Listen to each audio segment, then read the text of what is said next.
आप हैं सिंहेश्वर पैक्स प्रतिनिधि सूरज कुमार सिंह। सर, इस बार आपके पंचायत में जो लक्ष्य दिया गया था धान अधिप्राप्ति के समय, उसमें किसानों को क्या कुछ फायदा मिला और कितना लक्ष्य का अधिप्राप्ति आपके पंचायत में हो पाया?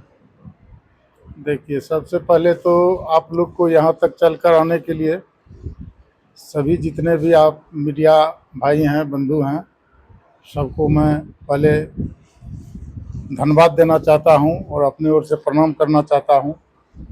तो यहाँ तक आप लोग आए और हमारे पैक्स के बारे में जानकारी लेने के लिए, इसके लिए बहुत बहुत धन्यवाद।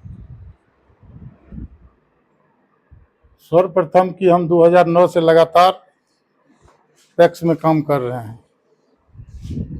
कई वर्षों तक तो हम लोगों को शुरुआत कुछ काम ही नहीं मिलता था। 2011 से हम लोगों को कुछ कुछ पैक्स में काम मिलने लगा। अभी फ़िलहाल वर्तमान में जो स्थिति है हमारे बिहार में सभी पैक्स का, तो बहुत अच्छा सरकार का और सहकारिता मंत्री का इस पर बहुत ज़्यादा फोकस है, बहुत ज़्यादा इस पर मतलब आगे बढ़ाने के लिए। जो हम लोगों का भारत देश एक कृषि प्रधान देश है, किसान की सुविधा के लिए और किसानों को अच्छा खासा पैसा मिले, बिचौलियों के हाथ धान नहीं बिके, मक्का नहीं बिके, गेहूं नहीं बिके, इसके लिए सरकार बहुत अग्रसर होकर काम कर रहे हैं। सर, जानकारी मिला है कि पिछले 2009 से ही आप सिंहेश्वर पैक्स का प्रतिनिधित्व कर रहे हैं। जी, क्या कारण है कि पिछले 15 वर्षों से आप इस पंचायत में पैक्स चेयरमैन बने हैं? देखिए, इसके लिए तो आप जनता से अगर पूछिएगा तो वह हमसे बेहतर बताएंगे। मेरा काम है कि जनता का सेवा करना, हर दुख दर्द में खड़ा रहना। जैसे फर्स्ट है कि हमारे यहाँ जो भी खरीद बिक्री होता है, तो धान जो है ज़्यादा उपजा होता है, धान गेहूं दो फसल जो है ज़्यादा होता है। इस बार मक्का भी हुआ है, तो मक्का गेहूं पर उतना सरकार का फोकस रहने के बावजूद भी खरीद नहीं हो पाता है कि मार्केट में सरकार के रेट से ज़्यादा भाव रहने के कारण नहीं खरीद हो पाया गेहूं भी इस बार। प्रति और वर्ष आपके पंचायत में जो लक्ष्य दिया जाता है, चाहे धान अधिप्राप्ति की बात करें हम या जी, गेहूं अधिप्राप्ति की, उससे आप लोग संतुष्ट रहते हैं? जी संतुष्ट रहते हैं। यहाँ पे कितने नए पुराने किसान हैं जो पैक्स से जुड़े हुए हैं? पैक्स से जुड़े हुए हमारे पैक्स में 1500 वोटर हैं करीब। लेकिन वोटर के अलावे भी जो किसान हैं, 1500 वोटर तो धान बेचते नहीं हैं, वोटर हैं। किसान की जनसंख्या कम है।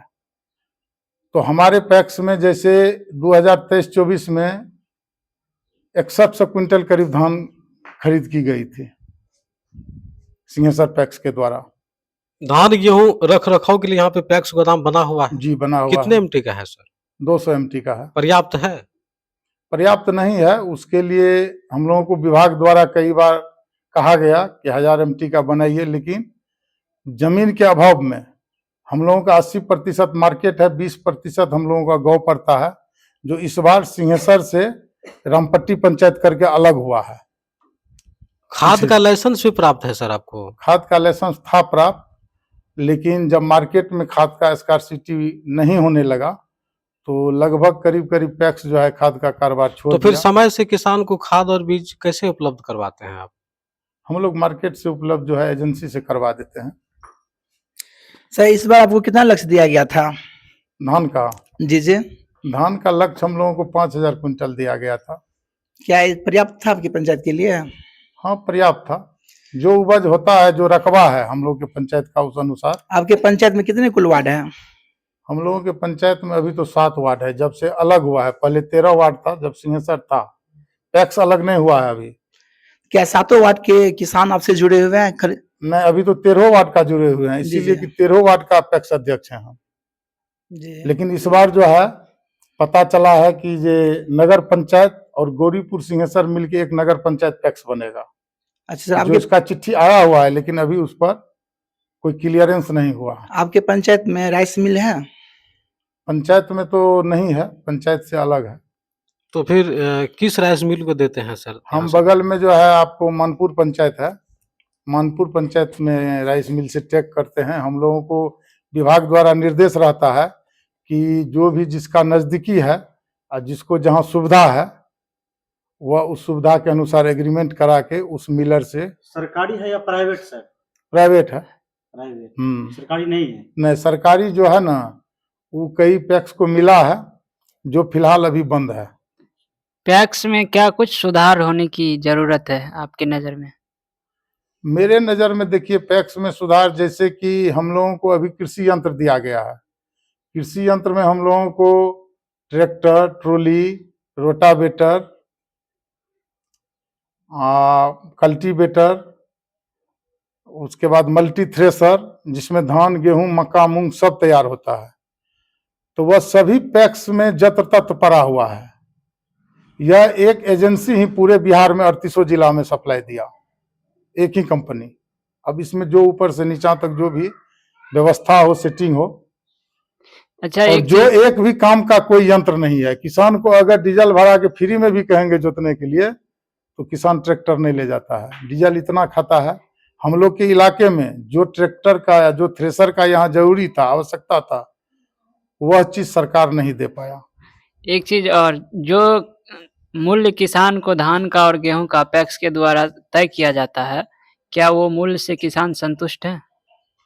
हाँ, केंद्र सरकार के द्वारा जो रेट तय किया जाता है, धान में संतुष्ट है, गेहूं में संतुष्ट नहीं है। इसीलिए कि गेहूं का मार्केट जैसे इस बार 2400 रहा, शुरू हुआ है 2400 से, अभी 25 साढ़े 2500 पर है गेहूं।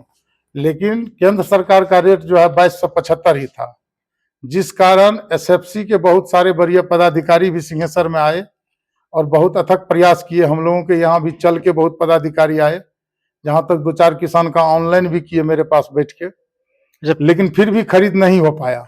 पैक्स में और क्या सुधार करने की जरूरत है सर सरकार को? देखिए पैक्स में जो है सो अभी तो बहुत चीज सुधार करने का जरूरत है।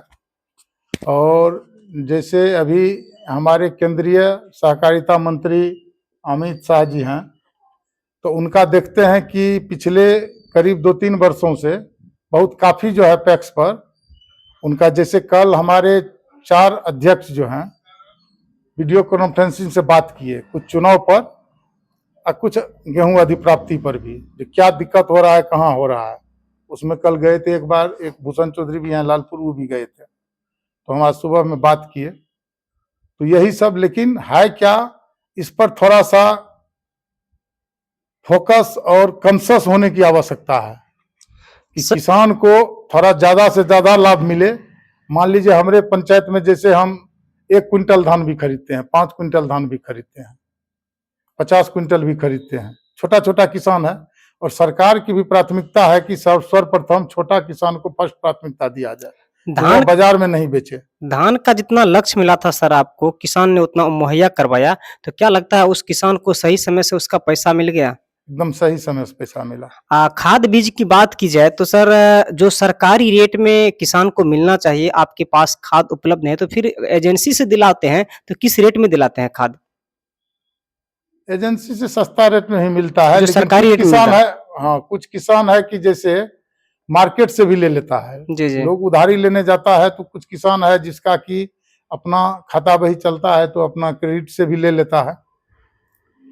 तो सुविधा के अनुसार पहले हम लोग किसान स्कार्सिटी था, तो हम लोग बहुत ज्यादा मतलब खाद का जो है वितरण करते थे। अच्छा सर, एक चीज और जानना चाहेंगे कि आपके जिला सहकारिता पदाधिकारी, चाहे डीसीओ साहब हो या प्रखंड बीसीओ साहब हो, जी, इन जी। लोगों का परस्पर सहयोग आपको मिलता है? जी जी, सभी अध्यक्ष को मिलता है। तो चलिए आखिरी हम में लोग सब विभाग जितना प्रतिनिधि और पदाधिकारी हैं, एक हम लोग मतलब आपसी सामंजस्य से अच्छा से पैक्स चलाते हैं। एक आखिरी सवाल करना चाहेंगे सर जी। कि नवंबर माह में पैक्स का चुनाव भी बिहार में होना है, जी, तो हमारे मीडिया चैनल के माध्यम से आपको देश दुनिया के तमाम लोग देख और सुन पा रहे हैं, क्या कहिएगा पैक्स चुनाव को लेकर के?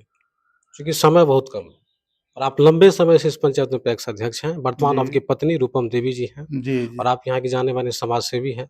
हम्म। इस बार चुनाव में क्या कुछ होने वाला है सिंहेश्वर पंचायत में सर?